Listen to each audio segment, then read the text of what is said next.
My bad. I've been inspired by Vice President Harris since her elected service back in California. For me, she is the epitome of bringing people together and fighting to advance opportunities for all.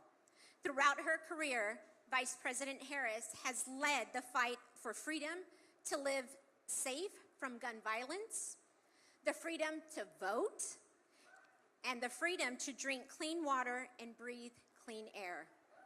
Yes. Especially relevant today is that the Vice President is a fighter for women's rights to make decisions with their own bodies. She's been traveling across the country, meeting with patients and providers to uplift the voices of those harmed by Donald Trump's abortion bans. Oh, yes. She's been working very, very hard. As many of you heard today, she was across the country today, and she's here in Arizona. Alongside President Biden, Vice President Harris is fighting for reproductive freedoms. This is why in this election, we will be re-electing President Biden and Vice President Harris.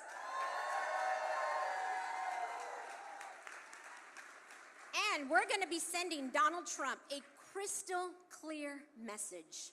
Don't mess with Arizona freedoms.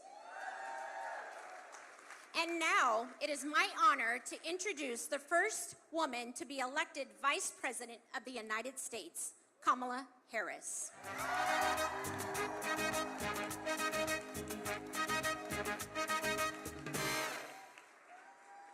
Todo aquel que piensa que la vida es desigual tiene que saber que no es así, que la vida es una hermosura, hay que vivirla. Todo aquel que piensa que está solo y que está mal tiene que saber que no es así, que en la vida no hay nadie solo.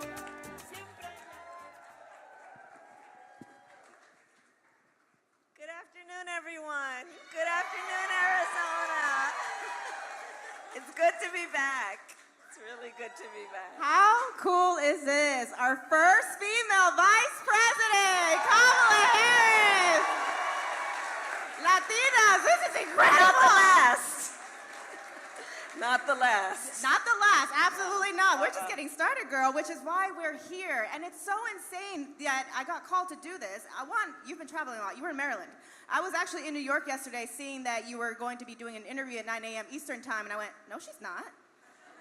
I'm going to be with her. What? So I'm sure you're tired. And, you know, it's crazy. You know, Anna mentioned earlier that I'm an organ donor. I donated a kidney about 7 years ago. And when I made that choice, I was told, just know that when you decide to get pregnant, you're going to run a high risk of preeclampsia. And because I have rights, I said, I'm willing to go through that because my doctors are going to take care of me. Yeah. And 2 weeks ago, I found out that not only did I make that decision, but I have PCOS and endometriosis, which is why I'm here. All the pain I've been going through and why my periods have been so bad, I'm like, okay, what is going on? And to hear that someone is prideful and trying to take our rights about such an important decision. And again, you have been traveling so much. Thank you so much for being here. But how do you see this moment? How did we get here? So, first of all, thank you all, everyone, for being here. This is a moment. This is a moment that requires all of us to be as active as you are being. None of us can afford to passively sit by and watch this happen to the people of America, to the women of America. And the way, and thank you both, Anna, Francine, I mean, thank you for being here and traveling to be here and all of the leadership you're providing in the state. Listen, let's just level set. 2 years ago today, the highest court in our land took a constitutional right that had been recognized from the people of America, from the women of America. And thereafter, in state after state, laws have been proposed and passed that criminalize healthcare providers. You know, in Texas, they provide prison for life for a doctor or nurse who provides healthcare. Laws that punish women, laws that make no exception even for rape or incest. And you know, many of you know, I started my career as a prosecutor. One of the reasons why is It's a story I've been telling more, but my best friend in high school, I learned, was being molested by her stepfather. And when I learned, I said to her, you have to come live with us. I called my mother. My mother said, of course she has to come live with us, and she did. The idea that these so-called leaders would say to a survivor of a crime of violence to their body, a survivor of a violation of their body, that survivor has no right or authority to make a decision about what happens to their body next, that's immoral. And that's what's happening in our country. What's happening in our country? Women going through miscarriage, going to an emergency room for care, being denied care because the people at the hospital are afraid they'll be criminalized for providing care. Women who, not until they develop sepsis, are receiving care, emergency care. And I think most Americans in my travels agree that one does not have to abandon their faith or deeply held beliefs to agree the government should not be telling her what to do with her body.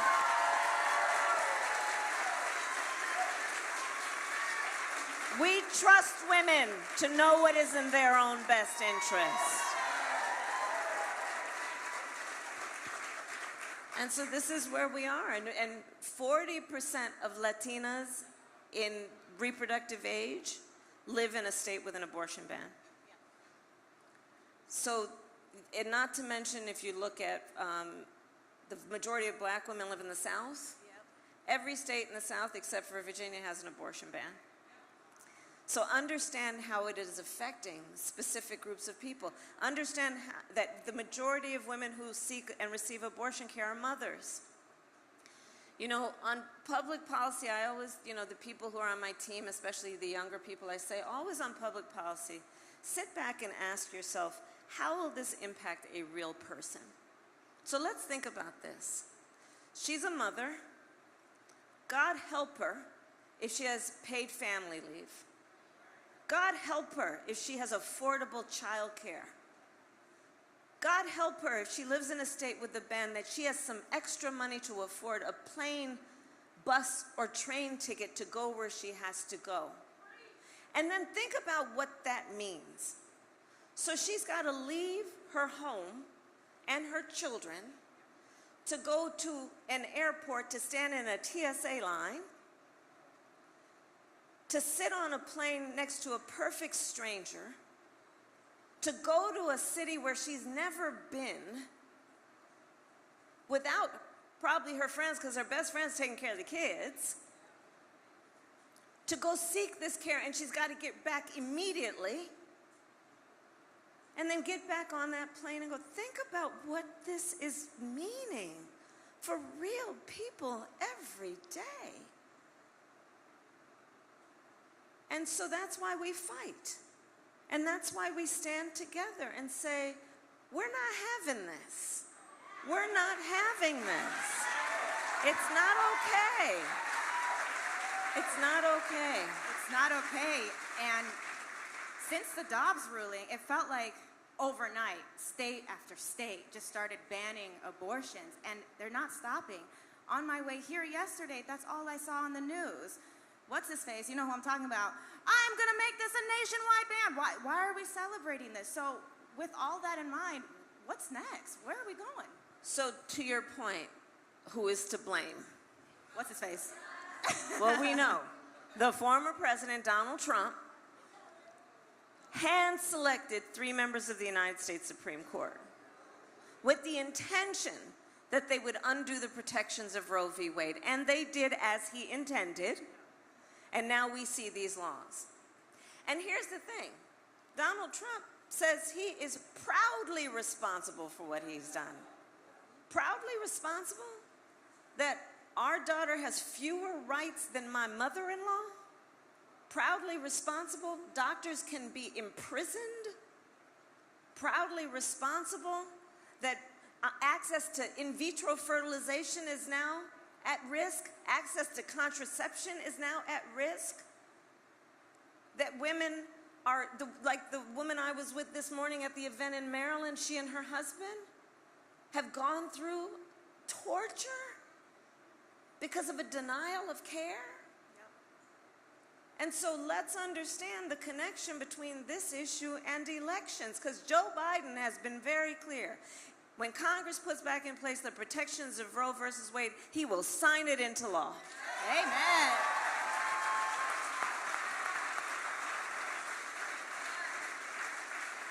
And who represents you in Congress also matters. Yes, it does. Because Arizona, and who is your governor, and who is your attorney general also matters. And those two, what they have done in particular here in Arizona to fight for freedom is outstanding. We've been watching it around the country, and thanks to you all, they are there to do that work.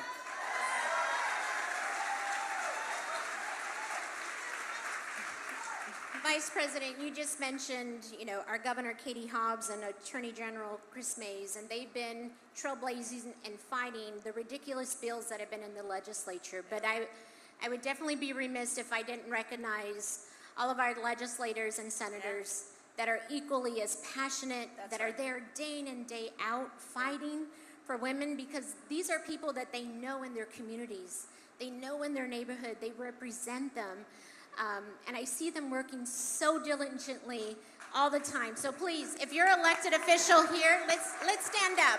Let's see our senators and our representatives that are here. There we go. Ladies, you're amazing. You're an inspiration. Thank you for everything that you do. There's so many nonprofits that are out there advocating as well. But I just want to mention and recognize, because I don't know if you guys know, but the Vice President has been here 3 times already to the state of Arizona. 3 times. Francia and I were talking in the back because we were just like, we don't know how you do it. The first thing I asked is, how do you stay healthy? I'm tired. Well, I work out in the morning. Probably I think 3 it's a.m. important to eat breakfast. You said you were on the news at 9 a.m. in Maryland. When did you work out? Wow. Yeah, no, I started in D.C. this morning, then Maryland, and now I'm here, and then I go to California. So it's, I've taken over 60 trips in the first months of this year, and traveling the country, here's what I want to bring to you, maybe notes from the field, if you will. There is a movement afoot, and we are all part of that movement. The people who were the leaders of this movement that got Roe to be the law of the land for 50 years, they have passed the baton to us. Yes. And the question is now, while we are carrying the baton, what are we doing with it? And I know we are taking our role and responsibility seriously. And notice what's been happening since 2 years ago when this decision came down. From Kansas to California, Ohio, Virginia, Wisconsin, in Montana, in so-called red and blue states, when freedom was on the ballot, the American people voted for freedom. Voted for freedom. And that is also telling us this is not a partisan issue and doesn't have to be a partisan issue. Momentum is on our side. We as Americans feel very strongly about our freedoms. And this is an issue that impacts all of us regardless of gender. Because for a number of reasons, whether it be because you have women in your life who can be directly affected, or whether it is you care about one of the foundations for who we are in terms of how we represent ourselves and what we think of ourselves as Americans. Or whether you just think about it from this way. Think about the notion and the fact. A most fundamental right, the right to make decisions about your own body, is now being made by the government. But think about that regardless of your gender. If they can go for that, the most fundamental of rights, what's next? And check out that Dobbs decision that came down 2 years ago, because Clarence Thomas said the quiet part out loud. Contraception, same-sex marriage. What other rights could be at stake? So it's a moment for us to all, and I can see that when I look at the diversity of this group of people and this group of leaders. We know this affects everyone. It affects everyone. Well, Vice President, we appreciate your 3 visits here on reproductive rights, and we welcome you at any time to Arizona, because what you bring, our crowd here is enthusiastic, and they feed off of your energy, they feed off of your passion, and I bet each and every one of you is going to go home and explain to your friends, your familia, your vecina, maybe your nana, your tia. You're going to tell them. Chisme, yes. You're going to tell them exactly what happened today, and then they're going to be inspired to do something. We have a critical ballot on the measure for abortion here in Arizona, and know that we are fighting tooth and nail, Vice President, to making sure that we have the freedoms that we ultimately deserve, Arizonans, correct? Yeah. And Commissioner, I have to say, you've been an extraordinary leader. I think every time I've come to Arizona, you have been here with me, and I've watched your leadership, and I'm so honored that we're sharing this stage today together. Thank you. Thank you. I'm absolutely honored.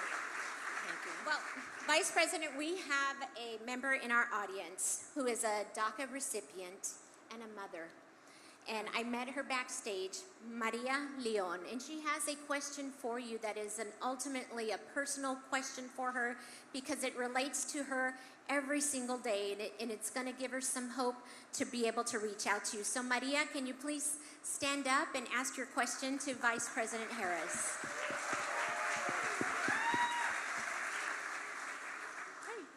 I'm a proud DACA recipient who is graduating from nursing school next year.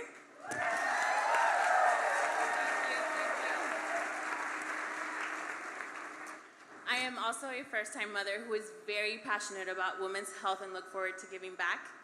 Thanks to the executive order your administration recently announced, I have a path to a visa and citizenship.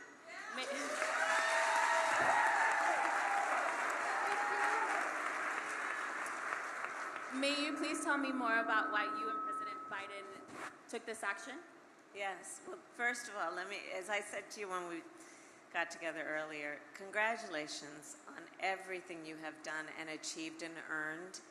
You are extraordinary. And one of the things that I said to Maria, she has decided she wants to answer a calling to enter a profession that is about healing and lifting people up and taking care of them.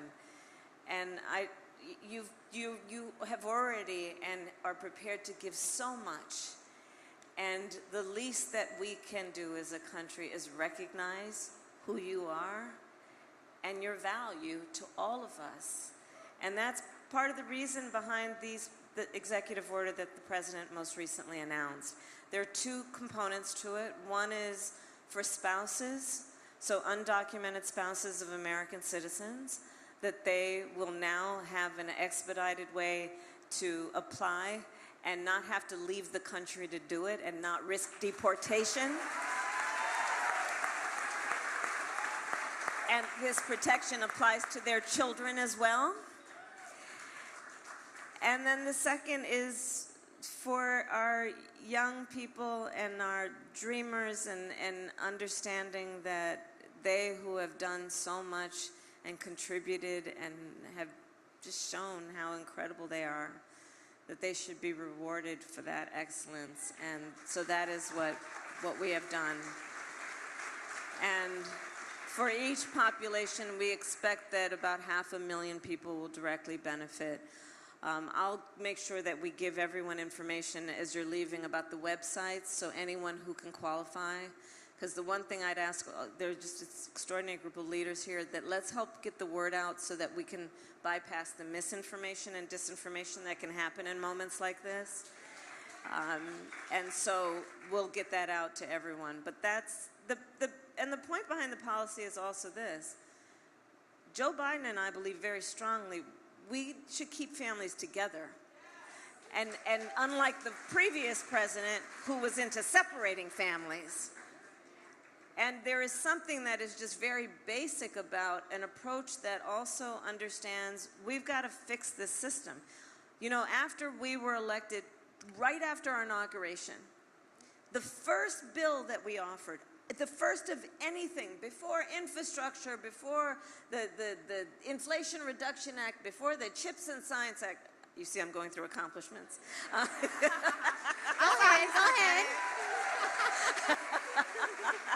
Girl, you sure you're not Latina? We do that. Don't waste your time, you know.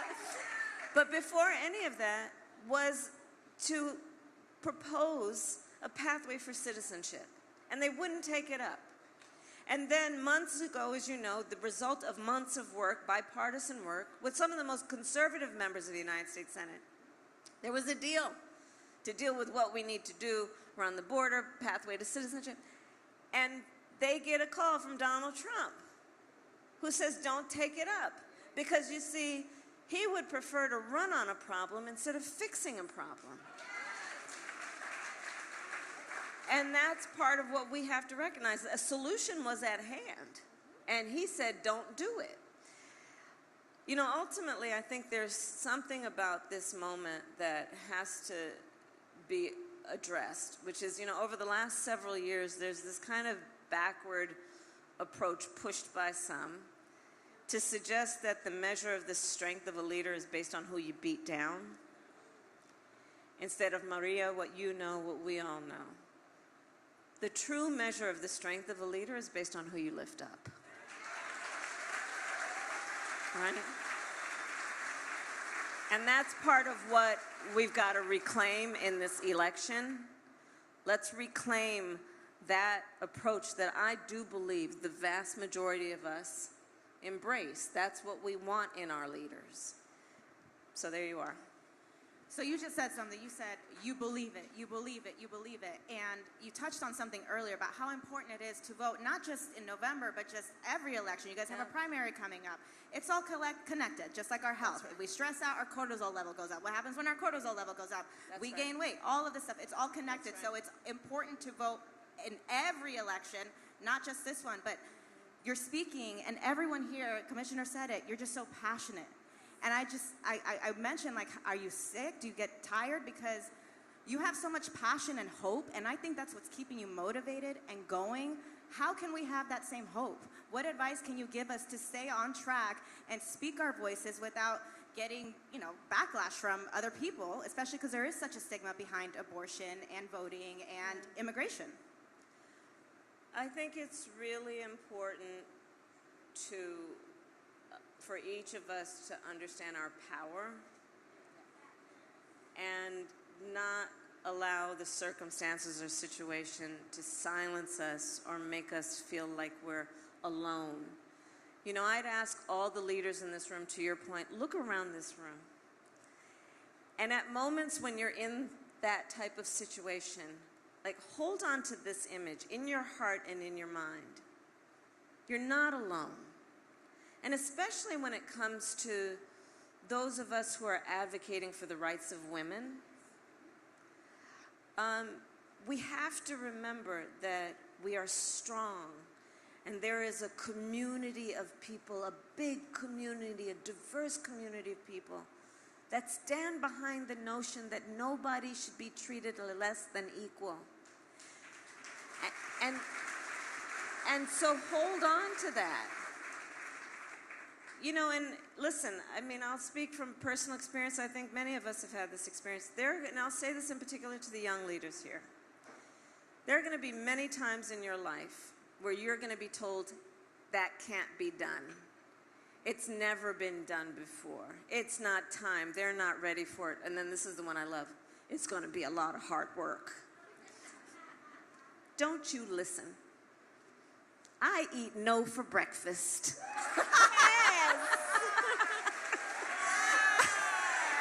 I don't hear no. Don't you hear it? Don't you hear no? And many times you will also be in a situation where you may be the only one who has a perspective or an experience or looks like you. You've got to know everybody here is cheering you on when you're in that room. You are not alone, and we expect that in that moment you will have chin up and shoulders back and use your voice, knowing you represent all of us when you are in that situation.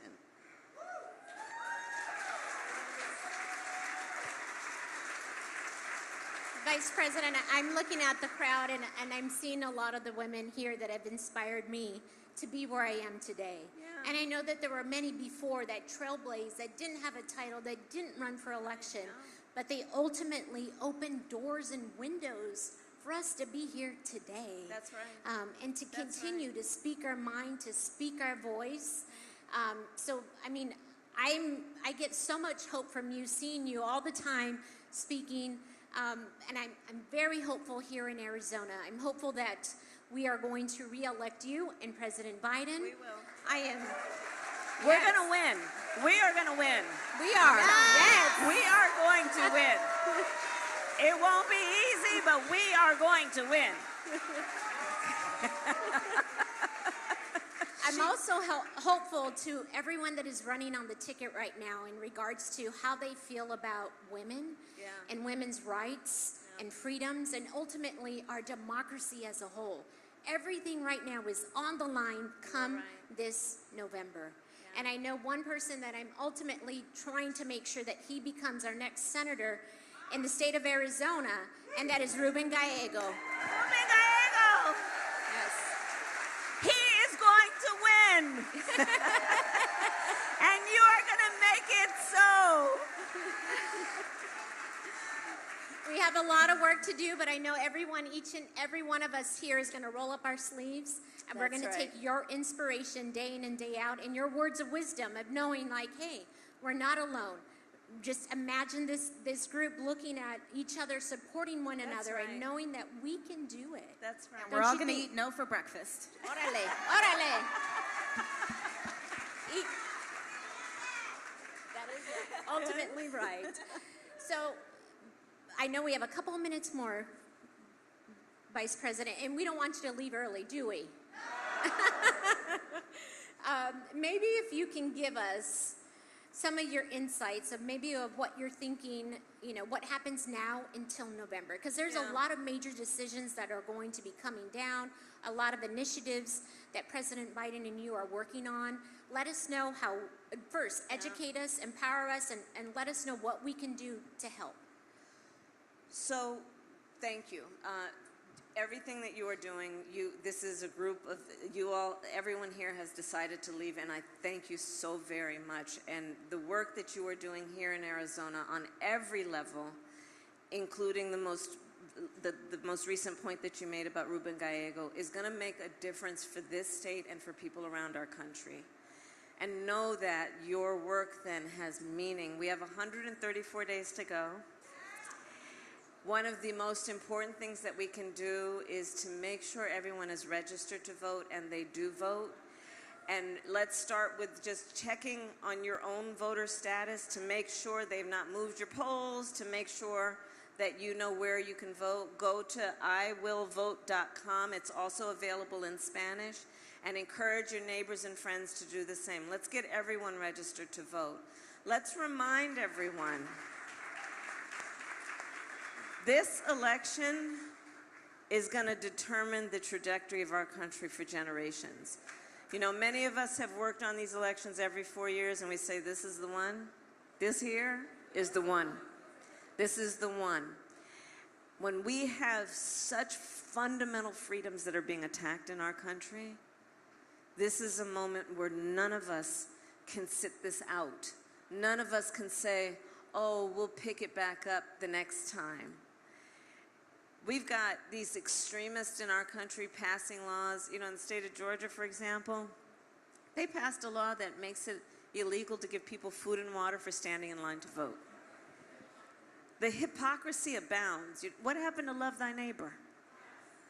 Laws that in the state of Florida don't say gay, where some young teacher who is doing God's work teaching other people's children is afraid to put up a picture of themselves with their partner because they might get fired. God knows we don't pay them enough as it is. when we look at people living, I did a college tour this last fall. Gen Z, I love Gen Z. I love Gen Z. Oh, you guys are terrific. And I'd ask our young leaders, raise your hand if at any point between kindergarten and 12th grade you had to endure active shooter drill. Almost every, right, the ones who are here, they all raise their hands. What our young people have gone through in terms of their fear about assault weapons, the fact that we don't have universal background checks, there are so many issues at stake in this election, both in terms of local elections, state elections, Congress, and the White House. And we each have the power. And I'll close with this point. As Vice President, I have now met over 150 world leaders, presidents, prime ministers, chancellors, and kings, many of them multiple times. The most recent international trip I took was to Switzerland, but before that I was in Dubai. I was representing our country in these places. Almost 201 world leaders came up to me and said, hope you guys are going to be okay. Because they know what this election means for their countries. So our work right now is absolutely directly going to affect the people of Arizona, the people of our country, but will have an impact on people around the world. That's what's in our hands right now. And you know, democracy, Commissioner, you mentioned democracy. I think the nature of democracy is there's two sides to it. On the one hand, incredible strength. When a democracy is intact, what it does to protect and defend the freedoms and liberties of its people. Incredible strength in what it can give its people. And it is very fragile. It is only as strong as our willingness to fight for it. And so fight we will. And when we fight, we win.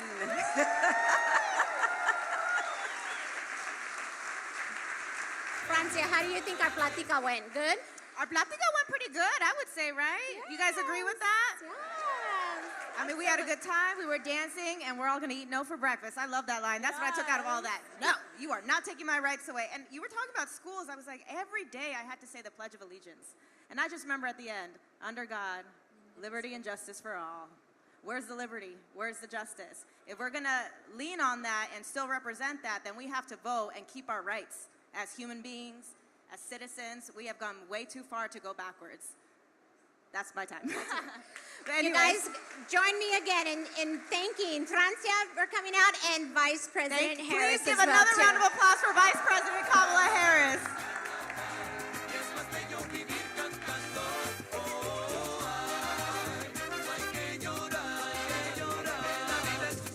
Everyone, we're going to take a selfie with everyone.